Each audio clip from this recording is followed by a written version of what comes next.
E olha, a gente começa o Agricultura BR desta quarta-feira falando a respeito, primeiramente, do mercado do milho no cenário interno, que vem sendo pressionado por conta da colheita da segunda safra que vai sendo colhida. E isso, claro, aumenta a disposição e os números vão apontando para uma safra acima de 131, 132 milhões de toneladas serem colhidas nesta segunda safra.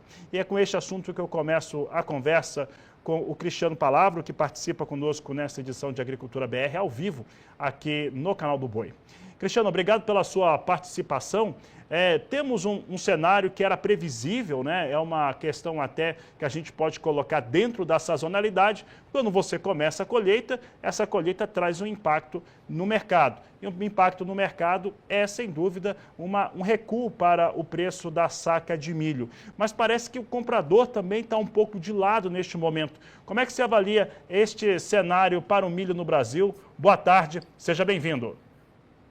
Muito boa tarde, Fabiano. Prazer estar aqui contigo novamente. Meu amigo, você esclareceu um cenário muito claro, né? Nós temos uma oferta muito grande em construção aqui no Brasil, uma oferta que está sendo colhida.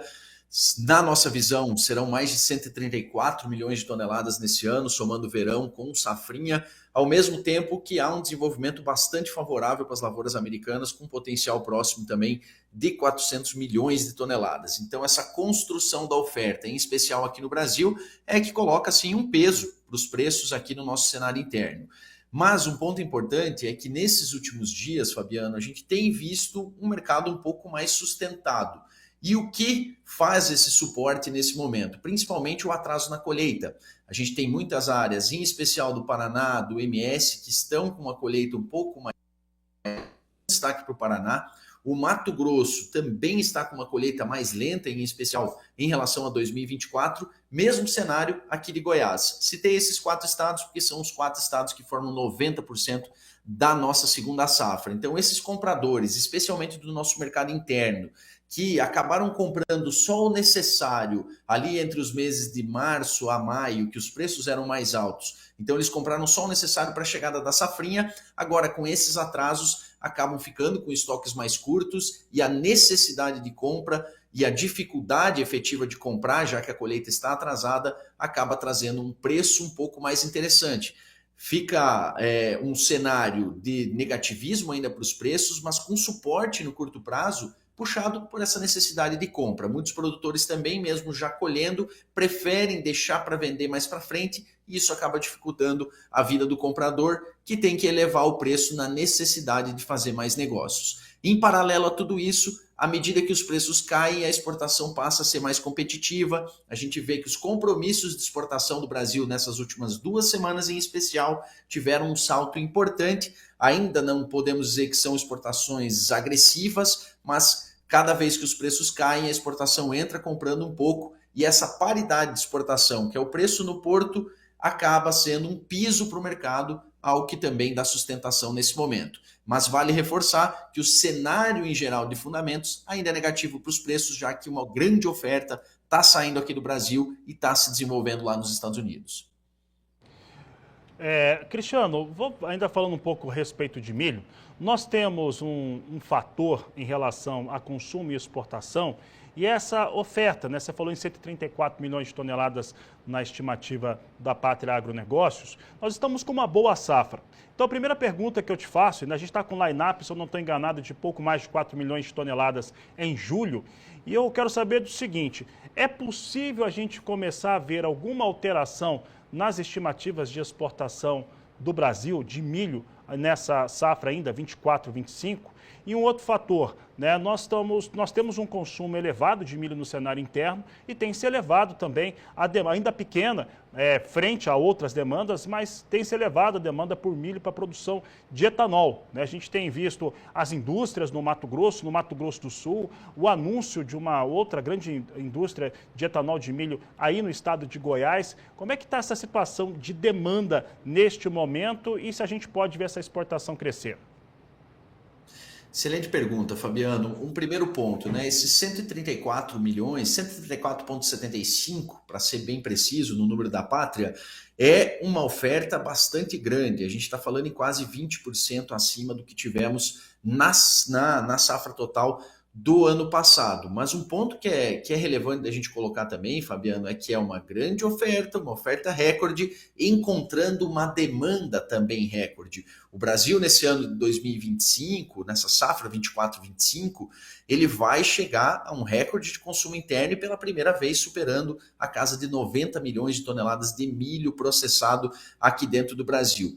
O grande direcionador desse crescimento de demanda é, de fato, o etanol. Há uma percepção de que 23 milhões de toneladas de milho nesta safra 25 já vão ser direcionadas para etanol. E é um consumo muito significativo, muito significativo. Realmente é o que puxa o crescimento do nosso consumo aqui dentro do Brasil. Claro que fica ainda atrás do segmento de rações, especialmente rações destinadas a aves, mas é um segmento que ganha muita importância.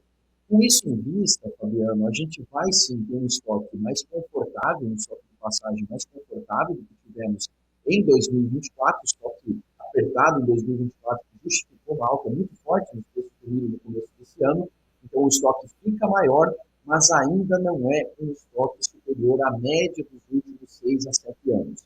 E por que não é um estoque que supera essa média? Porque ainda há uma previsão do mercado de que a gente pode exportar na faixa de 40 milhões de toneladas. Alguns organismos, inclusive o USDA, é um pouco mais otimista com as nossas exportações, fala em algo aí em torno de 43 milhões de toneladas. Nós aqui da Pátria somos um pouco mais conservadores devido até essa competitividade externa. O nosso número hoje é de 39 milhões de toneladas. Esse é um ponto crucial para o futuro dos preços aqui dentro do país, Fabiano. A gente precisa realmente colocar pelo menos para não sobrar um estoque excessivo aqui dentro do país. Cristiano, agora mudando de tema, saindo de milho para soja, nós temos uma pressão com soja em Chicago. Já faz muito tempo que a gente não destaca alguma alta um pouco mais relevante para a soja, vai perdendo o piso de 10 dólares o bushel, muito relacionado à falta de acordo com China. Esses fatores, eles têm influenciado o mercado de soja no Brasil? E é possível a gente ver, emendando a pergunta, um mercado de soja brasileiro e norte-americano descolado um do outro?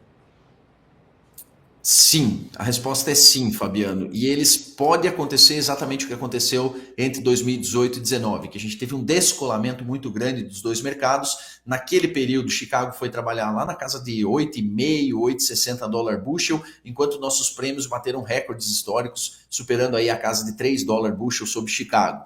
No momento, eu não acredito que isso venha acontecer, Fabiano. Hoje, inclusive, a gente tem uma alta bem agressiva em Chicago nesse momento, baseada em rumores. Além da confirmação de uma venda de 120 mil toneladas da safra nova americana, sem destinos definidos, mas rumores de que pode sim a China estar começando a retomar um processo de compra. Nada confirmado ainda, eles têm até o dia 12 de agosto, no prazo aí que foi definido para o acordo, mas realmente acredito que esse acordo vai ser talhado, assim como foi claro, com uma relevância bem menor, mas o acordo feito com a Indonésia figura entre os principais importadores de soja, num volume bem aquém, né, do que os chineses, mas gradualmente os acordos que estão sendo talhados entre Estados Unidos e países como Vietnã, como Indonésia hoje, todos eles envolvem a compra de produtos agrícolas. Então, eu acredito que esse acordo vai ser fixado sim com a China, ele vai ser positivo ao extremo para Chicago. Eu não acredito no Chicago operando consistentemente abaixo dos 10 dólares bushel, mesmo com uma safra americana com um bom desenvolvimento. Se isso acontecer, um acordo, o nosso mercado não vai descolar de Chicago, a gente pode ter alguma pressão sobre os prêmios, em especial os prêmios ainda da safra 2025. Esses prêmios cresceram consistentemente enquanto Chicago caiu nessas últimas semanas, é um movimento antagônico, né? Para 2026 a gente vê os prêmios subindo também nessa semana, desde a semana passada.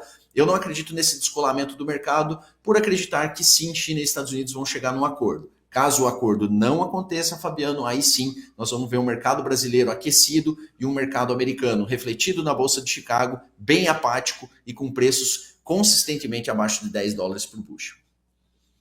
Já que você citou, né, esse possível acordo que está sendo costurado já há algum tempo entre China e Estados Unidos, esse que já foi feito com a Indonésia, a pergunta que eu te faço é como que a tarifa de Donald Trump, as tarifas, elas têm impactado os mercados agrícolas de uma maneira geral e que acabam também fazendo com que isso encontre os produtos brasileiros, no caso soja, milho, algodão, entre outros.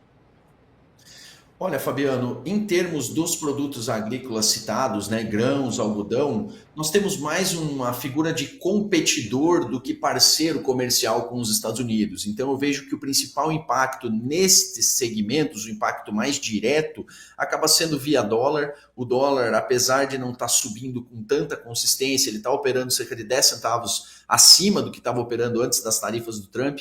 E esse é um impacto que eu vejo mais direto hoje, em especial aos preços da soja. Me preocupam mais outros segmentos, com destaque para a pecuária bovina, que vem caindo aí nesses últimos dias, já vinha caindo antes das tarifas, então é um mercado extremamente relevante para o nosso mercado brasileiro, apesar de alguns pontos aí que ainda colocam competitividade ao Brasil no mercado americano mesmo com tarifas. Claro que 50% de tarifa é bem pesado, mas ainda assim a nossa roupa fica bem mais barata do que está operando hoje em solo norte-americano. Então eu vejo que o impacto da tarifa sobre o Brasil ele é mais indireto sobre a demanda, porque vai afetar, por exemplo, o setor de aves, vai afetar outros setores consumidores de grãos aqui no Brasil, mas diretamente o impacto acaba sendo maior no dólar e com dólar mais alto, apesar de também impactar nossos custos, é uma vantagem hoje para o produtor brasileiro de soja que pode ganhar uma oportunidade para fazer melhores negócios na soja 2026, que já está muito pouco vendida, e na conclusão aí das ainda carregados da última colheita.